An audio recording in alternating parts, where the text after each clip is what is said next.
A cada dia que passa, como vocês devem estar percebendo, a situação fica mais difícil para o governo do capitão, que mal começou, né? Nem chegou a completar 4 meses ainda, mas também fica cada vez mais difícil para o seu super-ministro da Economia, né? O Paulo Guedes, aquele que era idolatrado, né, pelas chamadas camadas dos especialistas do financismo, né, do sistema financeiro, achando que com o Paulo Guedes tudo ia se resolver.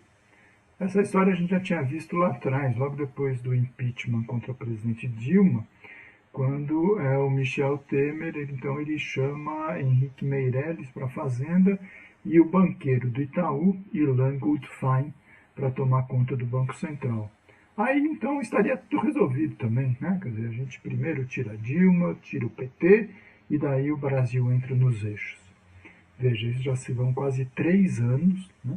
O Brasil continua passando por uma recessão que é uma das a maior, na verdade, da sua história. Há 4 anos completamente destroçada a sua indústria, a sua economia, um desemprego de 13 milhões de pessoas, 27 milhões de trabalhadores e trabalhadoras subaproveitados na sua força de trabalho, trabalhando na informalidade, sem registro em carteira, ganhando menos que um salário mínimo, tá certo?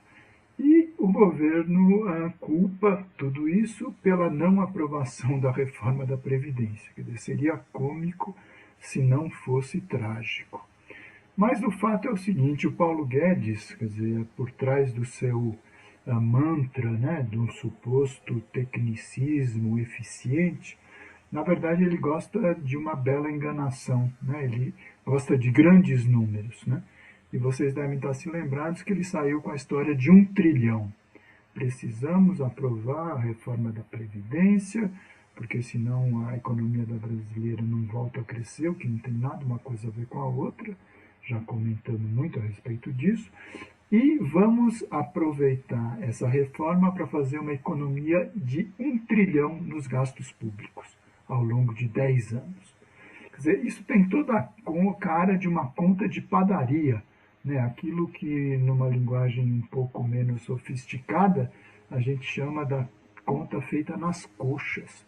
Ele não tem nenhum estudo, não tem nenhum argumento que justifique o fato de que ele vai economizar esse tal desse 1 trilhão em 10 anos. É aquela história, na corrida para o Ministério, o assessor dele no carro falou, ministro, a gente consegue economizar 100 bilhões no próximo ano. Oba, 100 bilhões vezes 10 dá 1 trilhão, esse número é fatídico. E aí o que aconteceu? Quer dizer, ele teve que esconder, né, as contas, as planilhas, os mecanismos que alguém chegou nessa conta de 100 bilhões por ano, né, conseguiu aprovar a muito custo, né, a primeira passagem dessa PEC 06 de 2019 na Comissão de Constituição e Justiça da Câmara, e a gente sabe a que preço. O governo que chegou para dizer que ia fazer uma nova forma de política, que não ia fazer política com os velhos políticos, teve que se basear naqueles nossos conhecidos parlamentares do chamado Centrão, liberou de forma descarada emendas parlamentares para cada um dos deputados da ordem de 40 milhões, essa é a nova forma de fazer política, e, ao que tudo indica, vai enfrentar muito mais dificuldade ainda na hora que for constituída a comissão especial, tá certo? Que vai analisar aí sim o mérito. Mas já mesmo na CCJ, que analisa a constitucionalidade, a proposta já tinha que ser barrada. A própria Ordem dos Advogados do Brasil lançou um manifesto dizendo que a medida é inconstitucional por vários aspectos. Ela mexe com setores que não devia mexer, como fundo de garantia, como seguro da área da saúde. Ela prevê no texto constitucional um benefício de R$ 400, que é uma loucura, o benefício de prestação continuada, que hoje é um salário mínimo, né? A fortuna, segundo Paulo Guedes, de um salário mínimo, baixa para R$ 400, menos da metade de um salário mínimo. E isso é absolutamente inconstitucional. Você não pode, o Estado brasileiro, dizer que vai pagar R$ 400 para uma pessoa, para uma família. Isso é uma loucura. Bom, mas o fato concreto é o seguinte, quer dizer, os partidos de oposição entraram na justiça para obrigar o governo a divulgar aquilo que ele estava com medo de divulgar, que são os estudos, os dados, as estatísticas, que teriam embasado então essa tal mágica da economia de 1 trilhão. E o governo, depois de aprovar na CCJ, falou, tá bom, então já que a justiça pede, a gente divulga. E divulgou a coisa mais ridícula do mundo.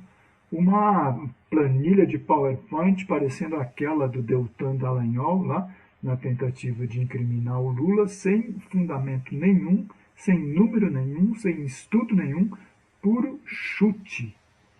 E o que vai acontecer? Quer dizer, o governo tem a impressão que nós somos todo mundo um bando de imbecil, de idiota, que vai se contentar com aquela planilhazinha que não prova nada de jeito nenhum. Ainda mais que ele, nesse período, quer dizer, resolveu aumentar a estimativa em 20%, né? De 1 trilhão passou a ser 1,2 trilhão. Só que ele mesmo se deixa escapar, tá certo, em algumas informações, e demonstra que desse suposto 1 trilhão ou 1,2 trilhão, 80% dessa suposta economia vem dos trabalhadores de baixa renda, do chamado Regime Geral da Previdência Social, que no trabalhadores do campo, por exemplo, 99% recebe a fortuna de um salário mínimo por mês. No setor dos urbanos, como os salários são um pouco melhores na cidade, 85% desses recebem até 3 salários mínimos. E o governo chama esse de os privilegiados, os ricos, né, que devem pagar a conta. É uma loucura, tá certo? Então a gente está aguardando que essas informações sejam efetivamente divulgadas para a gente ter condições de provar com os números do próprio governo aquilo que a gente tem dito.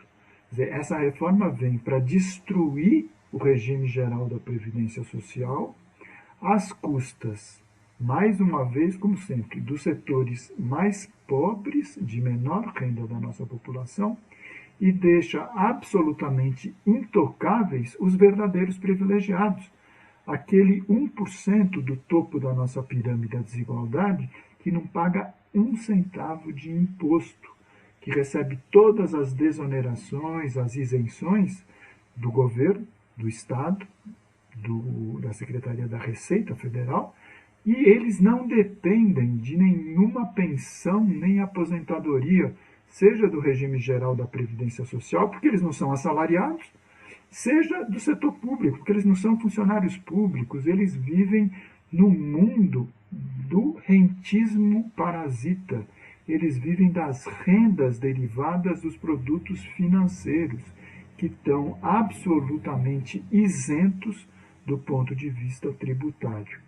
Então, aguardemos que o governo faça essa divulgação dessas informações, porque daqui para frente, na hora que começarem os trabalhos na Comissão Especial da Câmara, nós, por certeza, seremos convocados para audiências e vamos demonstrar para todo mundo, para os parlamentares e para a sociedade brasileira, que o governo está enganando todo mundo.